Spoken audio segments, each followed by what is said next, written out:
Michelle, welcome to an episode of Straight Talk. Thank you, Mark. Thanks for having me. We should call this a fireside chat because you got the fire going on the back there. Where are you? Where are you situated? Do you mind telling me? No, I don't. I don't mind. I feel very blessed, actually, because I know, obviously what's going on in Australia, almost all over Australia. But where I live, I'm not under lockdown restrictions, so I'm actually at the snow. Oh, wow, cool. But you used to live in that other area where I used to see down in Woolies every now and then. Yeah, around Potts Point area. Potts Point, yeah. For many years and loved it. But I moved out to the country about a year and a half ago, and it's been wonderful. I mean, it's a effort. You've got to really plan your life because I have a business that is in Sydney, or I have several businesses that are all in Sydney. So there's a lot of toing and froing. And my son goes to school where we live. So I've really got to, it's a balancing act because I don't have any family near where I live. And it's just me. But it's what I wanted to do. And so I've made the effort to kind of make that happen and live that life, the life that I wanted, whilst also running businesses. You look good. You look fresh. You look, you look really fresh. Well, that's because I had a choice. I had a choice this morning to zhuzh myself up for you or go for a ski. So I went for the second. You got me still in my bibs and a slick back. How was it? Oh, mate, it's good snow. It's a good season. So I don't want to say too much for all those skiers out there that are probably wanting to throw things at the computer screen right now. But yeah, it's good. Well, you got ahead of the curve. So I think last time we spoke was about 2018 or something like that. Yes, I remember. I came into your office or came into the studio. Yeah, that's right. That was a long time ago. We don't do studios anymore, though. I'm in a studio at the moment, but can't ask people in. And I saw that you were on the Celebrity Apprentice this year, which I didn't watch too much of it. I follow you, so I saw some of the things you were saying in relation to your experience there. How was it? Oh, it was awesome. It was a lot of fun. It was a lot of work, big hours, but that's TV. Because, there's so much filming that goes on and you only see like this much on television. But nonetheless, it was as tough as it was because I was going back and forward from where I live into Sydney to make sure I was with my son a lot, but also do all the hours that was required. I met so many great people. A lot of the crew I knew from years past, and so it was really nice to sort of be amongst them again and meeting some new people and some people that I already knew that were the cast members. And I've still got some very good friendships that came out of that. Myself and Anthony Kalia, love that guy, so fun. And Camilla as well, whom I knew before going on the show. Yeah, Camilla's cool. I know Camilla's, I knew her whole family. I certainly know her mum still. I haven't seen her for a while, but and I knew her dad. And I knew Camilla when she was a kid. I knew Camilla when she was a little girl, like when she was a bit like a teenager sort of thing. And I remember once I got her parents put on a party. I don't know, it was New Year's Eve or something like that. Anyway, it was a fancy dress. I fucking hate fancy dress. Anyway, it was a fancy dress thing and you had to turn up. I can't remember what I turned up as. I got no idea, but I wouldn't have put too much effort into it. I was married at the time and I remember I left all my boys at home. We were living in Vaucluse at the time in house and I left all my boys at home in the care of a nanny we hired for the night. We had a 2-story house and all the boys used to live upstairs. They lived in one huge room upstairs. That was their bedroom, I should say. Anyway, around about quarter to 12 at night, just before, it was New Year's Eve. So it was just before the New Year's Eve, everyone jumps around and carries on. I get a phone call from the nanny and she says, you better come home straight away. And I said, why? And I was only like 5 minutes away. And she said, because I'm leaving. And I said, you're booked till 2 or 3 o'clock in the morning. She said, I'm leaving. I'm out of here. And I got home, and as I got there, I said to her, what's the problem? She was sitting in the lounge room, which is on the ground floor, directly below the boys' bedroom, which is on the floor above her. And they got one of the mattresses, the single mattresses, and they put it out over the balcony and they threw it over the balcony and it crashed right next to where she was sitting and she got such a fright. She said, I'm fucking out of here. So I'll never forget that. My 4 sons, one of them had his own bedroom. The other 3, the younger ones, had all one room and they were as wild as you could imagine. Oh, boys, my God. Yeah, it was a shocker. I'll never forget that day. And I was at Camilla's parents' place and Camilla was there. And at the time, she was going out with some guy who played rugby for East at the time. And I remember she was always a talented young girl. She's fantastic. Good fun. And it was, it was a bit of a pressure cooker, as you would know. It's a pressure cooker situation. Like it's designed to trip you up. They design it so that there's too many balls in the air, and there's a lot of little idiosyncrasies and nuances that you might miss in the dossier, which is like this thick, to tell you what's going on, even though you don't really know what's going on. And then you're working with a bunch of people you've never worked with before, and everybody's a visionary, and everybody's a business owner, and everybody's an entrepreneur, and everybody's got the big ideas, and you put them all together in a pressure cooker situation, and it's woo. Is there one thing you learn about yourself? Definitely. I came out of that. I gave myself a pat on the back. I was burning dirty that I got booted off, but I realized that there's a little bit of gameplay and a little bit of, snuggling up to people and making some. It's television. It's television. But what I did come out of it, I thought, far out, I can handle a lot at once. And I'd never really sort of stepped back to sort of see that. Because it was just so intense and the microscope was so sharp. Because there was this much time and that much to do, I just realized very quickly that I can do a lot in a very small amount of time and handle it. And I was pretty proud of myself for that. Well, you're a single mum juggling a whole lot of things. I guess, someone like you're a business person, but you're a parent as well. And, you're maybe a sister or a daughter, or, you're definitely a friend of other people. You got other obligations and or interactions. So it doesn't surprise me that you are good at prioritizing and or surviving. That show came on at a time that show came at a time, it was filmed at a time when, that was a tough period last year, 2020. You were going through a whole lot of other shit too, like as I recall. So you were in real life actually juggling a whole lot of stuff as well as on the TV show. Oh man, Mark, it was a 3-month military operation just to get me on set. Like what happened before that, just to get me there, is crazy because I didn't want any turmoil or upset for my son. I wanted everything for him to be like clockwork because, as you would know, consistency is king when it comes to children, habits, routines, and rituals. It's the same for business. It's the same for fitness. Definitely the same for children. So I didn't want him to have any kind of extra turmoil in his life. He had his school, he had his home, he had his habits and routines. So, here I am having to go to Sydney, 1.5 hours away from where we live, and be on a show that required big hours. So I got a lady that used to live in the same street in Potts Point. She used to babysit for me since Axel was 4 months old. She's like 69. I know she was 70 actually. And I said to her, will you come and live with me? She goes, really? And I said, yeah, have a think about it. But she said, I'll do it. So I said, well, you need to drive. I said, can you drive? And she said, I can drive, but I haven't driven for 10 years. I'm like, that's okay. We'll deal with that. So I hired her a car. I got her down. I hired her a car. I got her behind the wheel, got her confidence up, got her driving him to school because it's like a 20-minute drive on a highway and country roads. Got her doing that, like organised him with her, did all the other things that I needed to organise. And then by the time it was for me to go, she was in the house and driving him to school. And she said, thank you so much. You've given me my confidence back. I never thought I would drive again. And now here I am. So, yeah, she was driving a big Toyota Kluger.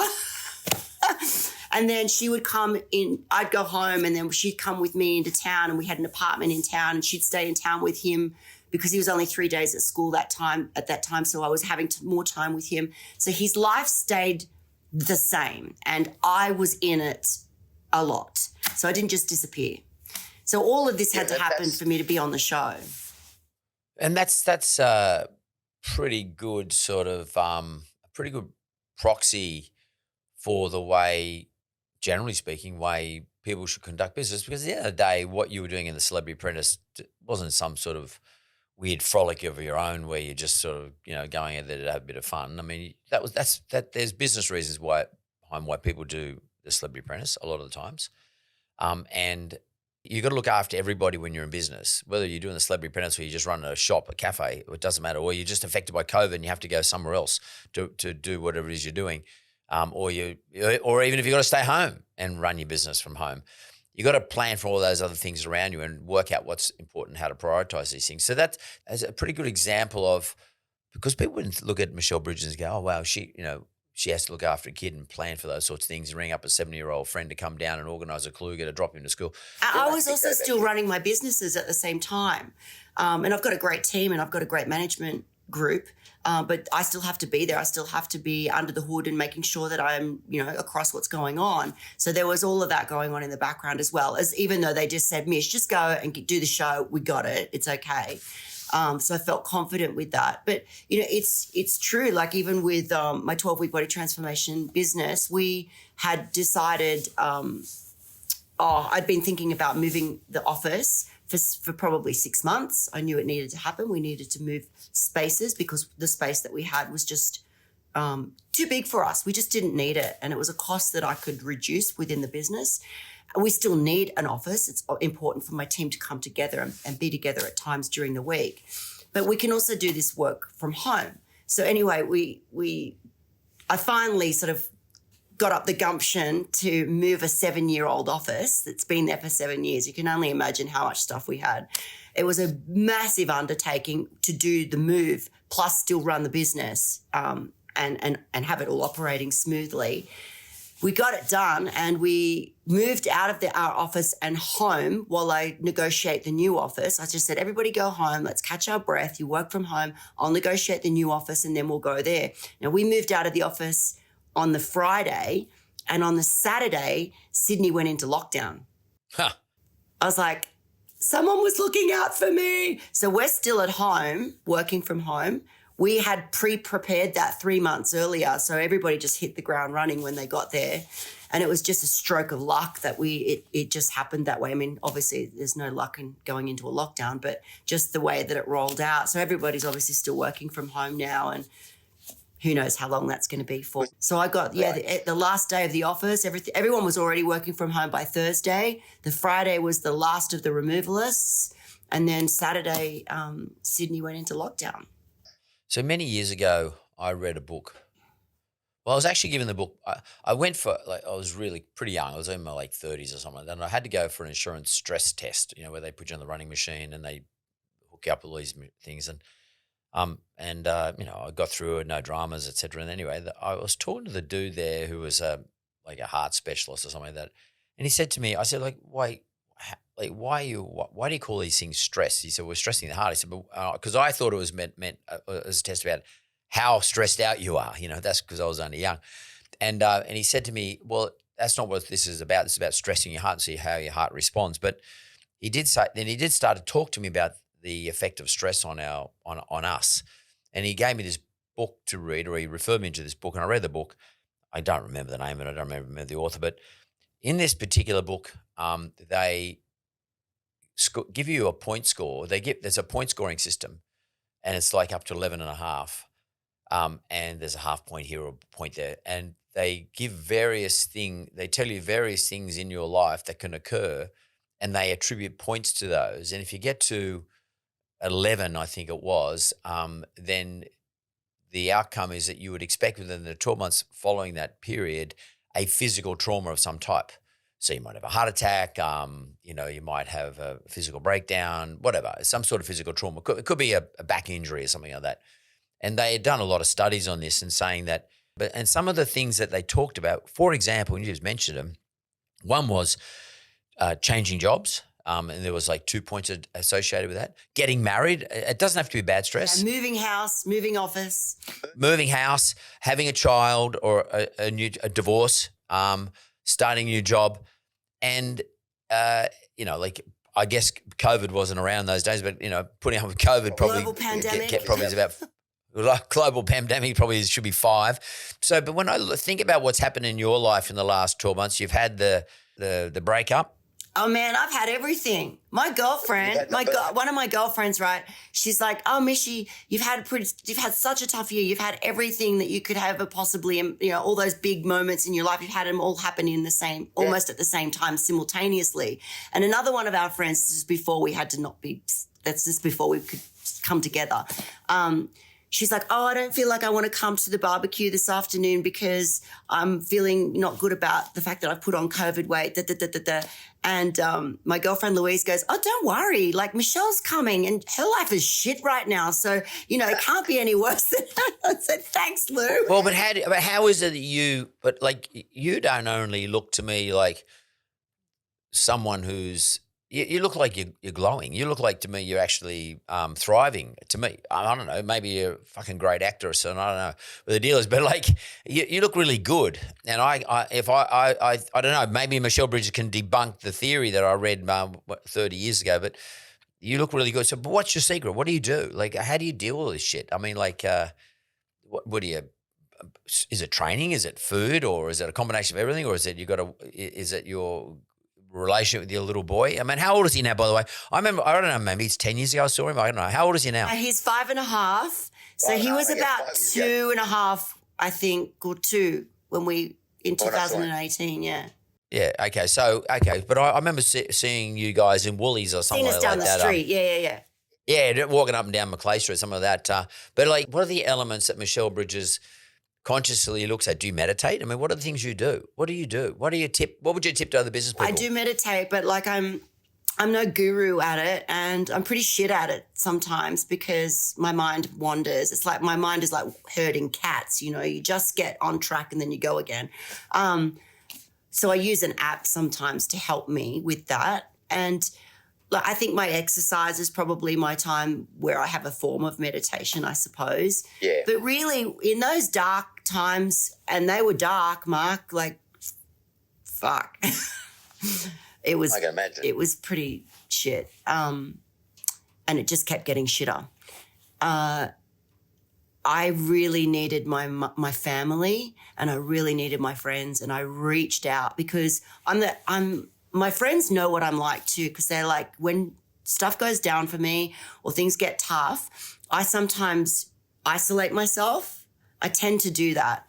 And they all know that about me, and they're like, we're not letting you go on this one, girl. You're staying with us. And they just kept throwing that lifeline out to me all the time. And the other thing that I realized too, I suppose, when it was really, I felt so just in a fog, is that for the first time in my life, I'm going to allow myself to be completely vulnerable and take in the support and the overwhelming support that came to me. And it was beautiful. It was like, without sounding like all spiritual, it was actually eye-wateringly beautiful. Like, it made me cry just how much people want to open themselves up to you and give themselves to you to help you when they see that you're down. And it's okay to let them in. That was a big thing for me, a big thing. Is that something you would not normally do? No. I mean, I'm a very personable person, and I'm friendly, and I'm upright, and I, rally the troops. That's what I'm good at. The camaraderie of sport, in training, of business. But I guess there's a part of me that keeps it very shut down, very closed. And I'm no therapist, but I'm pretty sure that probably goes back to childhood. It's like the same for all of us, right? We've all got those little things that we do. And I think it's important to acknowledge it, recognize it, accept it. That's part of me. It's part of you, whatever your thing is. But it's nice to kind of be able to dial it down and be vulnerable. And that's probably not something that I've often done in my life. Well, there are people right now, as you would well appreciate, who are struggling with the whole lockdown, blah, blah, blah, the whole thing. And as you know, when these things happen, you run out of money, then all of a sudden everything else becomes an issue too. Relationships can become an issue. Your relationship with your children can become an issue. Your staff, your relationship with yourself, you start to doubt yourself and or blame yourself and or, I don't know, you feel like you've lost something. And those people who are listening to this, and maybe they could get something out of what Michelle just said. What would you say to them though right now, Michelle? What would you say to these people? Would you say let's get angry and go riot and go up and down the street and protest? Or would you say take a breath or start exercising, build your own regime and routine and stop worrying about what everyone else is talking about? What would you say to those people who are out there suffering right now? Look, this is the thing, you know, like when these kinds of things go down, I mean, we don't often have a global pandemic, but when, you know, something big in the world happens, I feel like everybody becomes the next big self-help guru, and they all get online, you know, because that's where we are. We're in the world of social media. Everybody gets online and starts sprouting, you know, all the good things that they should be doing to look after themselves. And it's what part of me goes, that's great, and I should probably be doing part of that because that's what I do. But another part of me thinks, fuck that. Like, who am I to tell someone how to, you know, dust themselves off when they've just lost their job and they're fighting with their partner and their kids are running amok and they're trying to homeschool. Like, who am I to sit here and go, oh, let me just tell you how to live your life and make it better? Like, do you know what I mean? Yeah, I do. I do know what you mean, but Michelle Bridges, please listen to me for a second. One second. I am seeing you too, so I can give you this one. I say this one thing, one observation. You are an influential person, and people do look to you. And by the way, you have that status. And I'm not saying it's an obligation, but you do have the status. And I actually think people would love to hear what Michelle Bridges has experienced, as opposed to saying, do this and do that. I agree with that. I think it gets a bit overwhelming and it gets a bit claustrophobic. There's all these people coming in to try and tell you, you know, drink more water, do more exercise, you know, meditate, sleep better, get your habits and routines in order. And all of these things I completely believe in and I say myself. But I think when someone's sitting at home and they can't go out and they've maybe lost their job and they're wondering how they're going to pay the bills and the mortgage and, you know, it's hard. It's almost, I don't know what the word is, but it's almost insulting. Do you know what I mean? Yeah, I don't know. It's hard to explain. So I tread very carefully because I think I don't want to be sounding like I'm, you know, shouting out to people how you're supposed to live your life. But at the same time, I still want to be able to offer support and encouragement as well. I think it's a delicate dance in a way. Yeah, I agree with that. And that's quite an interesting perspective to take because equally people could also sit back and say, oh, it's all right for you to say. You know, they could be saying to me, Bouris, it's all right for you. You live in your, you know, big fancy house or whatever. And they might say, Michelle, you know, it's all right for you. But at the same time, there may well be something that you are experiencing or have experienced in your life that might just help one person. Yeah, I get that. Because to me, I don't really care about the others. I don't care about the people who don't need my help. I really don't care. But if there's just one person out there who could get one thing that might save them from doing something dramatic and or, you know, desperate, or if there's just one person who could shine a light on one thing that we could think about doing. So let me just ask you this. When you said it's your friends and family, what are we talking about now? Like in relation to family, I get to who your friends might be, but like your family. Look, my mom, I would reach out to my mom, although my mom is 75 and, you know, as a mum at that age and of that era, she just wants me to be happy. She just wants the best for me. And, you know, it's with my conversations with her are on a certain level. It's a little bit surface. Sometimes we go deep, but mostly she just wants me to be happy and it's lovely. So I would speak to her fairly regularly. Then I have a cousin whom is like the best family I could ever have. I don't have a lot of family, but my God, I struck gold with her. And she is a true sounding board and she's so pragmatic and she's so like, okay, let's make it happen. Let's go. Right. What's the problem? Let's find the solution. I love her to bits. She's just like a mum in a way. But yeah, so I really reached out to her. And I also have it's without question, two of my best friends, a male and a female. And those two were there for me through thick and thin. And I would literally reach out and talk to them about anything and everything. And they would offer me advice or they would just listen. And we still do that even now. I've got to admit, like I ring them because I don't have a sounding board, I don't have a partner that I can bounce things off. You know, that's what you do when you're in a partnership, right?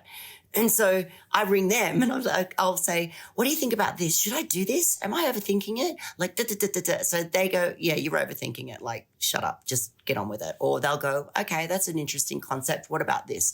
So I roll stuff around with them a lot. And I do that because I also feel like I lost a lot of confidence last year, a huge amount in myself, in my capabilities, in my capacity.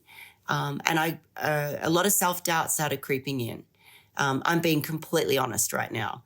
So that hit me very hard because I started questioning whether I was making good choices or whether I was in a good headspace to make mature and wise choices. And when you start doing that inside yourself, it's a little bit of a slippery pole. So that's when those people for me were like lighthouses. They were like my rocks, and I could reach out to them and just calmly talk through, you know, what was wrong or the problem and trying to find the solution. And am I making a smart decision here or am I being emotional? And I could peel back those layers using those people who were basically my lighthouses. I think we all have to have them. And if you have, and I would question people that don't. I mean, I'm sure there's people that don't.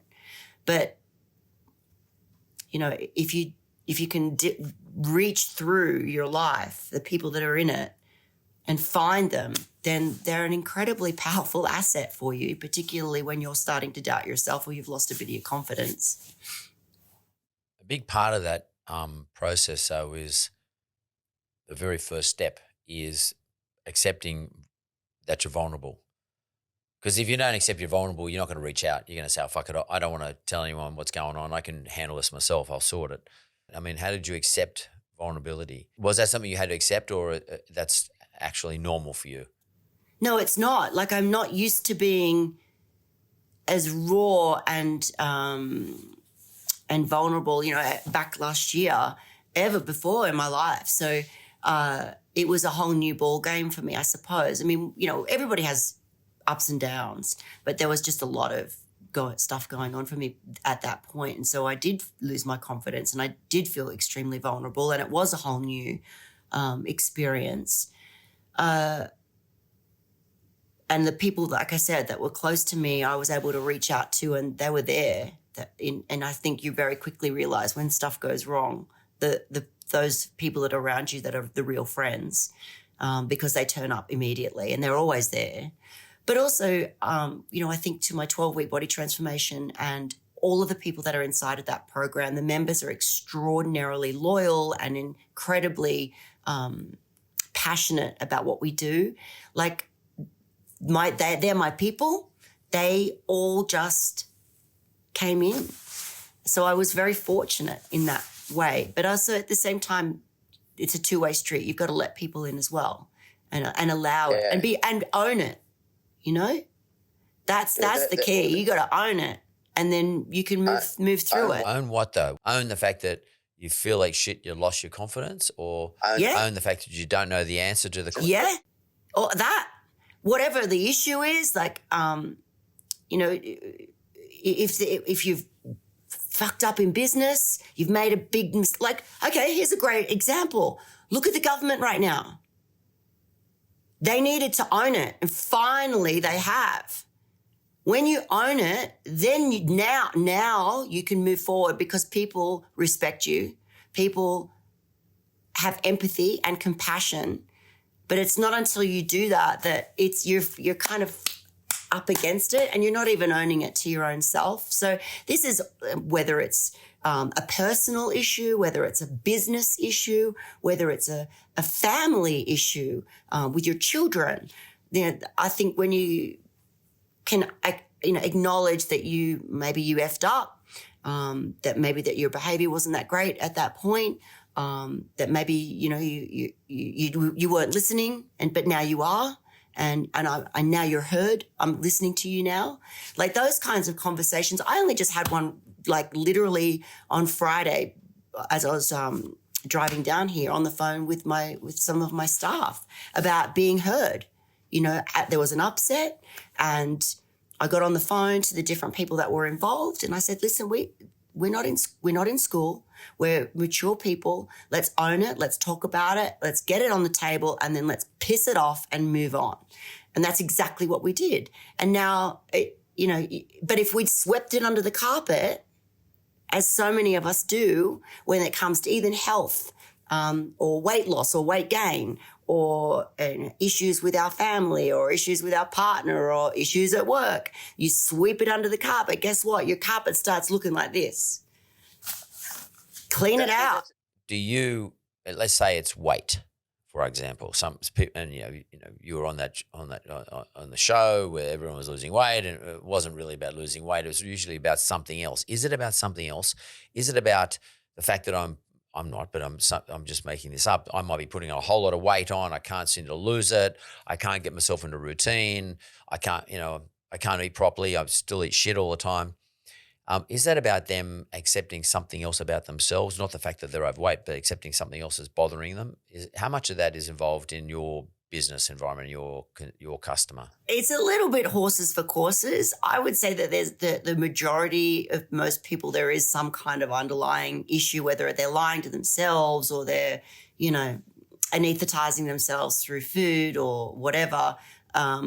Or they tell themselves, they talk themselves into they make a fairy tale into a truth. I'm just not that sporty. I'm just not that person. I don't really enjoy sport. And then there'll be other people that go, I know why I'm this level of fitness or this weight, because I just eat too much and I don't like to exercise.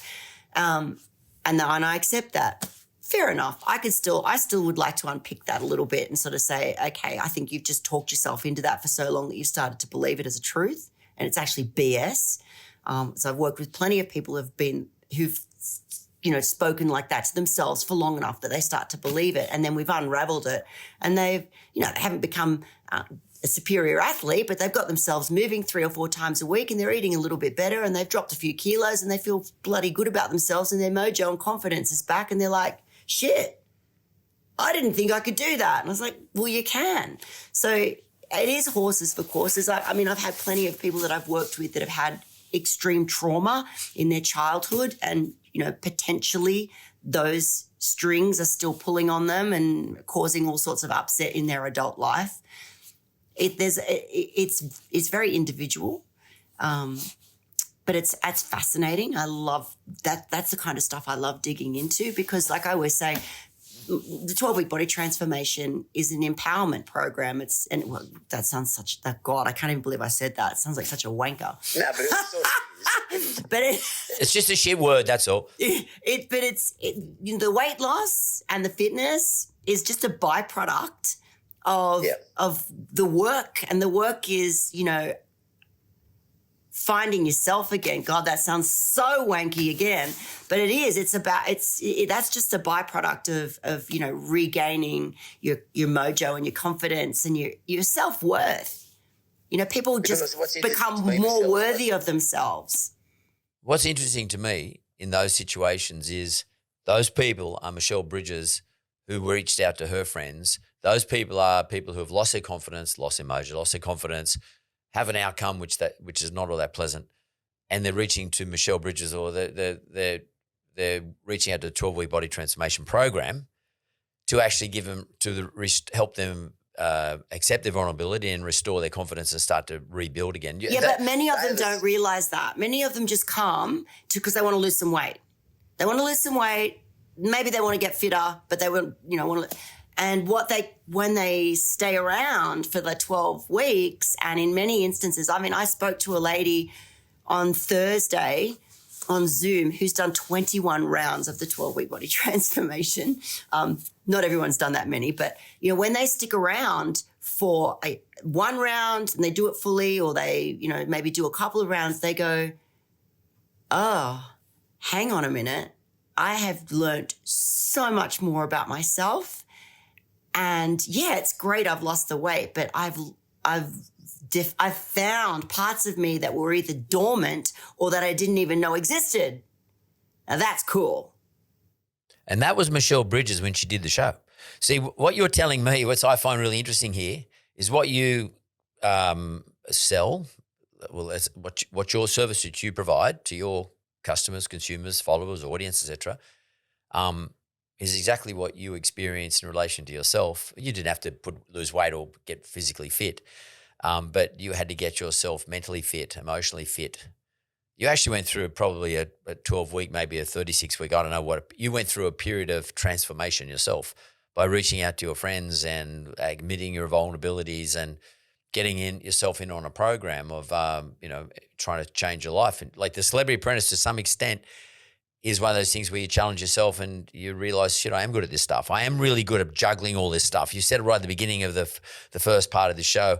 And I realized how good you are, how good I am at juggling, which is what you said. And because you fucking are good at juggling, that's your strength. That's one of your strengths. Yeah, I know that. You experience the same thing. I know what my weaknesses are too. It's important to know those. But I definitely, one of my strengths is juggling a lot of things, rallying the troops. I know I'm very good at that, at getting people in and excited and pumped, and believing in themselves. That's the stuff I'm quite good at, and I actually really enjoy it. And I probably had to call on those things myself, really, if I'd be honest about it, when I was having a shit time.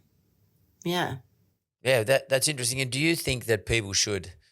Because I once had this situation where, and you said something really important just there, where I had someone who was very close to me and he was feeling not so good and going through a tough time in his life. And I said, okay, let's come into my office here. There's a whiteboard. And I said, I want you to write down on the left-hand side of the board all your strengths.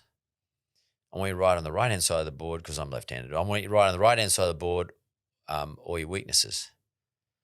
And when he looked at his strengths, he felt sort of good all of a sudden. I could just see him feeling good. And it's important to understand your weaknesses.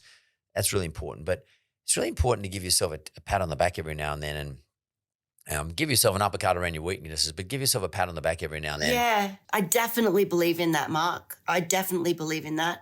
And being kind to yourself and cutting yourself a little bit of slack, because we tend to be tough on ourselves. We tend to be, our own worst critic, and we pull ourselves down more than, others. And I've even said to many of my moms, how would you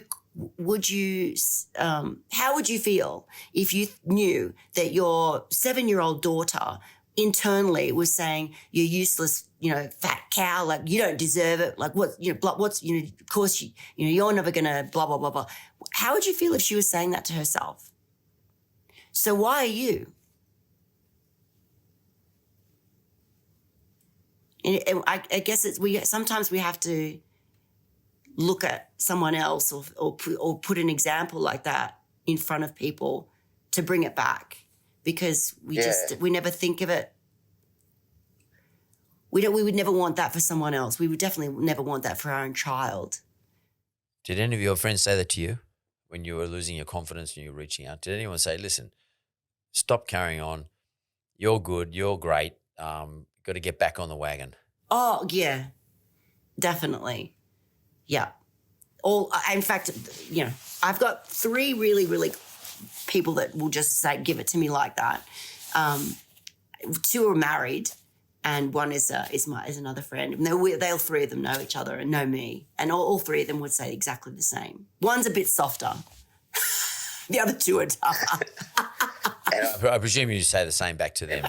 Of course.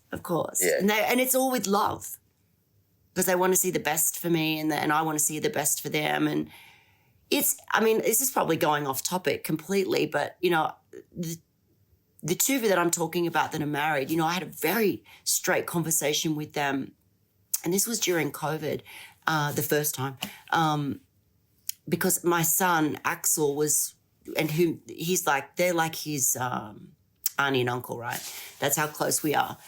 And they said, we've noticed, we want to talk to you about Axel. I said, okay. And I knew that he was mucking up. He was just going through this time when he was 4. He just started really lashing out and speaking badly to me and whatever, fine, and all of this, right? and then he started saying it to them. And then they heard their daughter saying it back to them. She's copying, because they're friends. These 2 are like that. And they said, we want to talk, we want to have a straight conversation with you about Axel because we don't like the way he speaks to you. We definitely don't like the way he has spoken to us. And we don't like the fact now that Charlotte is saying some of the stuff that he's saying. And this, for me, like I think of this as a parent, like you go, it's hard. Yeah. Shoulders forward, exactly. Yeah, and I said, okay, yep, I get it because I hear it too. And they said, you know what, Mish, we love you, we love Axel, and you're going to be in our life forever. So we need to work this out. We need to figure out a solution because, we'll be really honest, they're very honest with me, clearly. If you were someone that we didn't know, you were like a friend at school, a parent, we'd cut it. But you're not. You're basically family. So we got to figure this out. I mean, how cool and raw and open and honest and transparent is that conversation? Because I could have gone, you know what, screw you, he's my son, blah, blah, blah, blah, blah. And it would have just gone, and it didn't. And you wouldn't be probably sitting where you are now. I mean, you wouldn't have got through to that TV show. You probably, lots of things wouldn't have happened for you. I mean, and you would have isolated. That's how tight we are, that we were able to unpack our shit and open up ourselves and hold ourselves respectfully in a very awkward and uncomfortable conversation. And that takes guts because it's so easy for your ego to go, well, fuck you. He's that. Like that could have turned into a massive fight. Could you imagine that conversation with parents and their kids?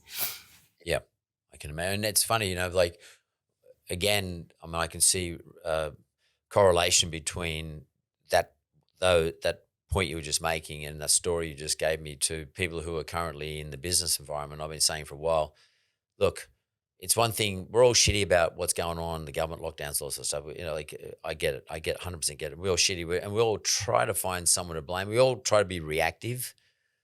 At the end of the day, we've got to solve this shit ourselves. We can't sit around and rely on anybody else to do it for us. And we have to be accountable and we have to accept what's going on and then rearrange our lives and play to our strengths and know what our weaknesses are, but play to our strengths to actually try and recover from what's going on. And I think therein lies a very good lesson for everybody, all of us business owners who are sort of watching this show right now, but also thinking about how unfair things are. Because, we can always try and blame. First and foremost, we start blaming others. Then we start to think, oh no, it's really unfair. This is, it's real unfair on me. I don't like this. Then we go in a bit of a depression. We sort of drop into a bit of a black hole. Then someone lucky enough like you, we have other people then sometimes who will drag us out of it. And even if someone doesn't drag us out of it, we've got to do it ourselves. We must. Otherwise, you're fucked. No one's coming in to save the day. No, there's no white knight flying in the joint. Oh, I get people say, oh, Mark, can you run for Prime Minister? Are you serious? Like, I'm not going to I can't run for Prime Minister. I mean, I don't want to run for Prime Minister. But I'm not going to, even if I was, I can't fucking solve the problem. Don't be silly. I just can't do that. It doesn't make sense. But people do look for this type of situation. And I think you have to sit back and assess yourself. Whether it's with somebody else, it's much better and easier to do if someone else helps you and you've got someone to talk it through. And reach out. Be vulnerable. Accept your vulnerability, and because if you don't, you will never resolve the problem. I bet we're getting really deep here, but it is called Straight Talk. Let's go to the break. I want to talk about WBT, and I want to talk all the stuff you're doing. Like your clothing line, Big W, the whole thing. I want to talk about this because we talked about this back in 2018. Yeah. Oh my God, it's so exciting. I can't wait to talk about that stuff because that stuff is like. That's the stuff. That's my stuff. So let's go to the break. We'll come straight back. Being in business is fucking hard. And at the end of the day, all your time, effort, money and sweat and blood and tears has got to amount to something. Since the beginning of this year when I held my first masterclass, I have been sitting down and writing out my playbook, which I'm now sharing with you. I've experienced some of the greatest business minds in this country. All of those experiences are in this playbook. Back from the break, I'm here with Michelle Bridges. Now, we had a sort of pretty deep conversation about a whole series of stuff. But, she had a tough year, but, I think it's fair to say she's not going to lay down very long. And she's up and running harder than ever. I want to talk to you, Michelle, about 12WBT. Tell me today, what is 12WBT? What's different about it today compared to, say, when you first kicked it off, 4 or 5 years ago? How long ago? No. We're now in year 11. Whoa, 11 years. 10 years, you've done 10-year anniversary. You get long service leave for that. So, how much has it evolved? Because a lot of people who listen to the show start a business and they think their start of a business is always going to be like that forever. Businesses evolve, they change. Oh, God, yeah. So we used to have 4 rounds a year, and this was just like nuts, these big rounds. They were costing us so much money. It was a massive expense and undertaking. Like, we'd have 2,000 people doing a workout. So we'd have to have sound, staging, lighting, microphones, sound crews, security. And then we went to 8 rounds a year, and we were like, okay, we can't do 8 parties a year. This is just nuts. And it's just too expensive. So what we did was we started doing like a spring convention or a summer convention. And we just do it like maybe twice a year. And then now we have, and this project has only just been completed. And it was a massive undertaking. We now have a round every month of the year. So we have 12 rounds a year. So we've gone from 4 to 12. And that's because we've had to move with the times. Back in the day when I dreamed up this concept, I specifically said, I want to open the doors, let everybody in, and then we close the doors for 3 months and we do it together. And then we reopen 3 months later, right? My accountant said, you're mad. That commercially makes no business sense whatsoever. You're effectively closing your doors from your customers for 3 months. And I said, yes, that's exactly what I want to do. He said, you're nuts. I said, I'm doing it. And what it did, this is 11 years ago, what it did was it made people want in. They're like, let me in. So I didn't realize it was a good move at the time, but it really was. But now fast forward to 11 years later, now we've had to shape shift it. We've got 1,000,001 people doing online fitness programs. Every man and their Labrador has their own online fitness program. So now we've moved out of that space. It was genius at the time, but now in 2021, we have a more on-demand program. So you do it when you want. It's more flexible for you. It's more convenient for you. The first Monday of every month, you can join a round. And now what we've also done is we've got inside the mainframe of 12WBT, everybody thinks it's a weight loss program. No, it's not. We have 16 different programs inside it. So you can go in and your main thing is you want to lose some weight, or you can come and do the lean and strong where you get stronger, or you're the fit and fast where you get fitter and faster, or the learn to run program, or the half marathon program, or the pre and postnatal program, or the blokes only program. There's 16 inside. So it's a behemoth, Mark, when you get inside that. I'm not surprised. And can I ask you this? How important has COVID, the whole lockdown thing, been to you? Because I was only talking to someone this morning about the life of a gym from now on. It's going to be tough. We still felt it during the first round of COVID because, as with most families, when the purse strings are tight, the first things to go often, unfortunately, because we know they shouldn't, are the health things like the gym memberships or the things that are deemed as like, we don't really need it. But I think what people realized very quickly, even though their purse strings were tight, is exactly what they needed for their mental capacity and their mental health when they're at home with their kids trying to homeschool. So we kind of took a little dip and then it came back. And now I feel like it's stronger than ever. And we're just very blessed and very fortunate to have 11 years behind us in concepts and in content. You imagine how many recipes and how many meal programs. Yeah. I mean, like no one's got it that much. We've been doing it 11 years. We're like the longest, both nationally and pretty much internationally as well. There was no one doing it particularly overseas. That's why we went to the States. So I feel really, really blessed. we also changed part of the programming into a lifestyle program as well. So it's just giving people more of what they want, but without having to be in a formal 12-week program. So we call it lifestyle. It's like, if you want to use another word, you could call it maintenance, where they can still tap into the exercises, they can tap into the recipe indexes, and we have special ones for these people, different to those in the 12-week rounds.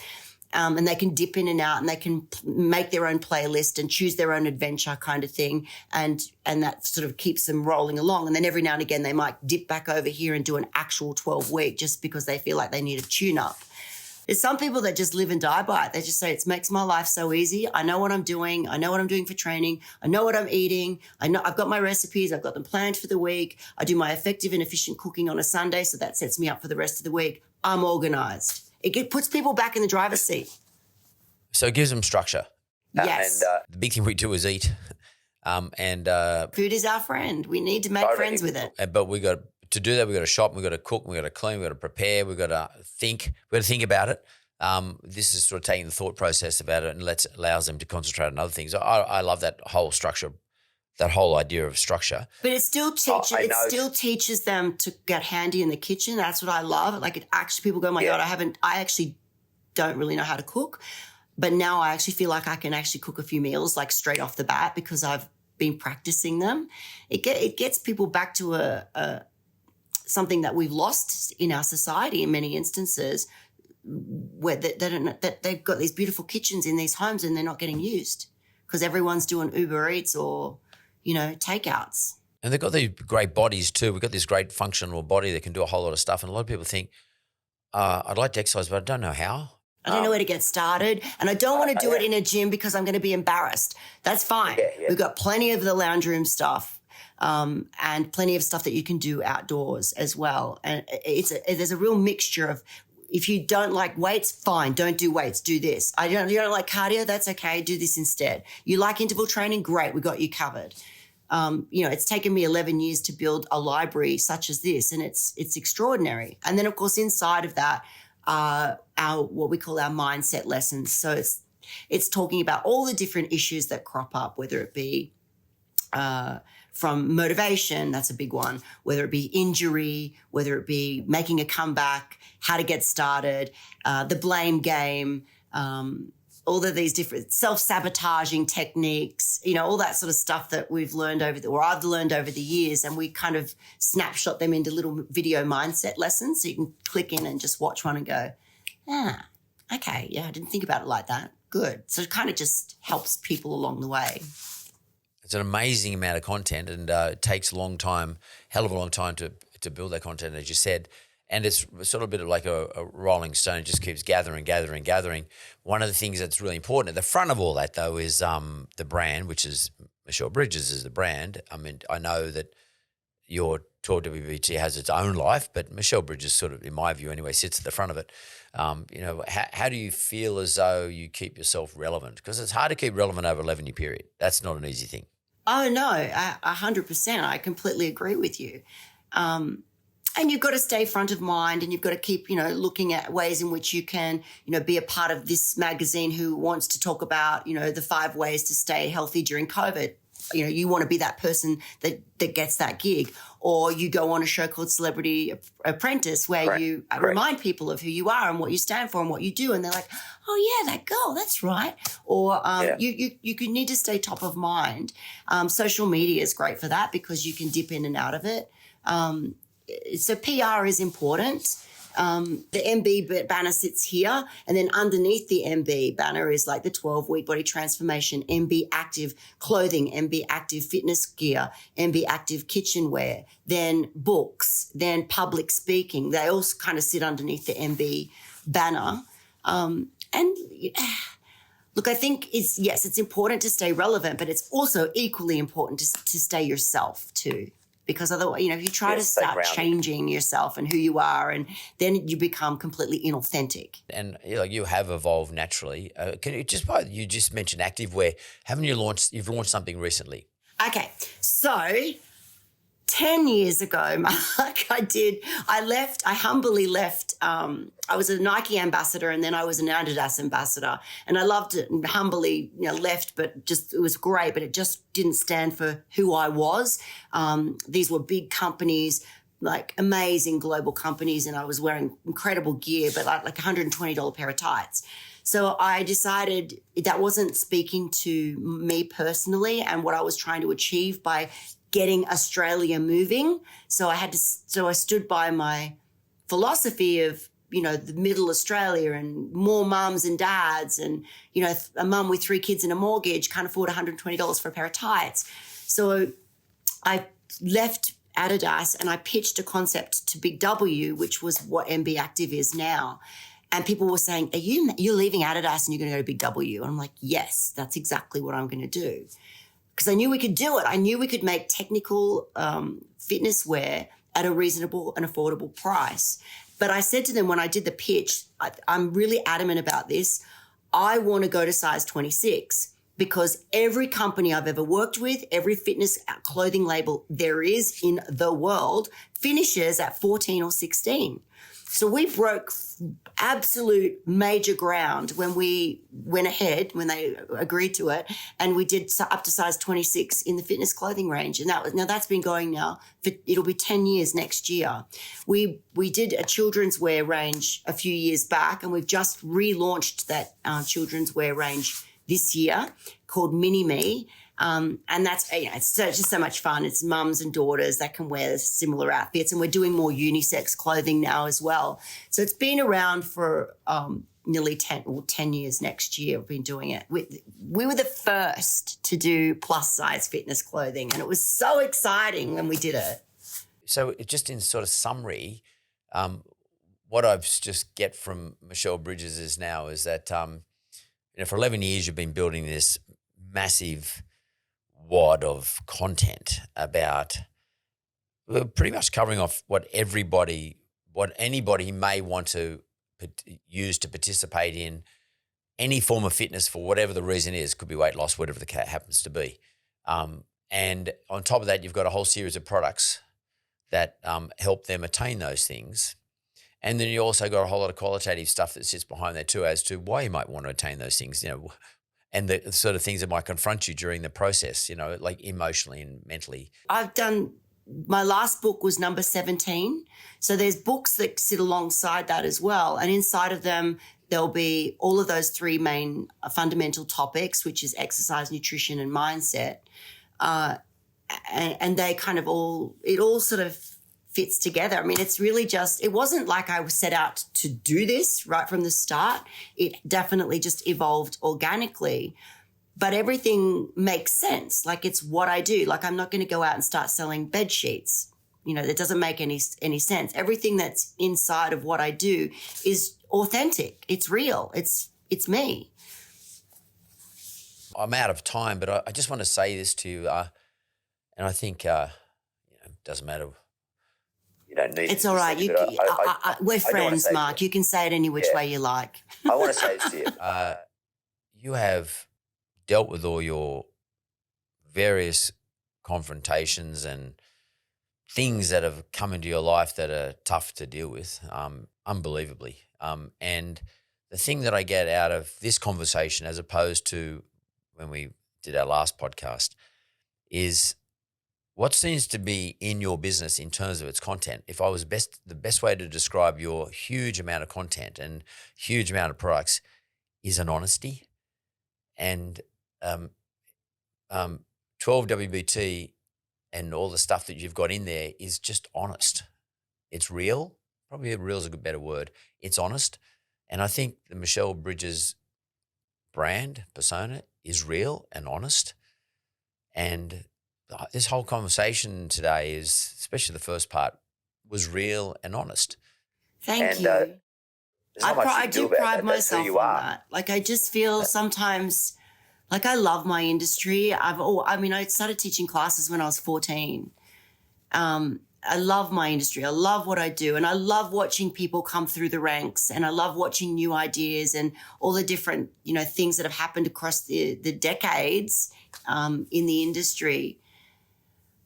I do sometimes get a little bit disheartened when I feel like sometimes it's an industry that people gravitate to try and get famous, or, you know, it's almost like it's a disservice to the industry, and most importantly to the people that are looking for help and support. But I guess that's the world we live in. Hey, Mark, like we're in this world of Instagram and social media, and, you know, it's a great way to kind of use a platform maybe like fitness. And like, don't get me wrong, I love watching the new development and the new growth and the new young players that are coming through. It's fantastic. But I sometimes get a little bit sad that my industry gets used for TNA, if I want to put it bluntly, and a platform to maybe, you know, get famous. Like, you know, I'm fit. The world of health and fitness to me is that it's real, and particularly when it comes to what, you know, helping people and supporting people and, you know, including people, not excluding people. That's, I guess, what I'm trying to say. Well, I actually want to thank you. You sort of lit up my day, to be frank with you. And Michelle Bridges, like, real, honest, and I guess the word, and this is what, by the way, you talked about Instagram, this is what all the social mediums will tell you that you should be doing, authentic. And if nothing else, what I've got from today is a good reminder of, as I said, your honesty, but your authenticity. So, and you look every minute of authentic. I mean, you look authentic, you look honest, and I mean, you look really well, by the way, but you look that. You're coming across that way, and it's taken a bit of work. 10 years. I've really had to do a little bit of work to sort of, you know, Totally. to get to a place where, you know, it's life, dude. I mean, we're all going through it right now. We're all going through it. And that's why we've got to, I personally feel like we need to just reach out as much as possible and connect. You know, even doing something like this is really nice, even though we're not personally in the same room together. But it's so easy to go, oh, well, the grass is always greener. It's not. It's not. We all have trials and tribulations. And, you know, I guess when you can get to a place where you can, and you're not, you know, I don't know if I'm quite there yet, but if you can get to a place where you can actually be grateful for what's happened and thankful for it, then that's a pretty good spot to be in. well, I'll say to everybody, I'm going to look straight down the camera to say this. At the end of the day, we keep hearing all our politicians, everyone saying to us, you got to hang in there, you know, just hang in there. Well, here's a person who's hung in there, and this is what you get once you've hung in there. It doesn't necessarily mean you're super rich or you're super famous, but Michelle just said it. You actually understand the whole concept of gratefulness. And And that's the deal. Hang in there, and you'll be grateful at the end of the day for doing it. So thanks very much, Michelle. You've inspired lots of people who are listening to this. I love talking to you. Good luck with you and Axel, and keep killing it, okay? Thank you so much, Mark. It's so nice to chat. I hope to see you in person soon at some point. Betcha. You betcha. Thank you.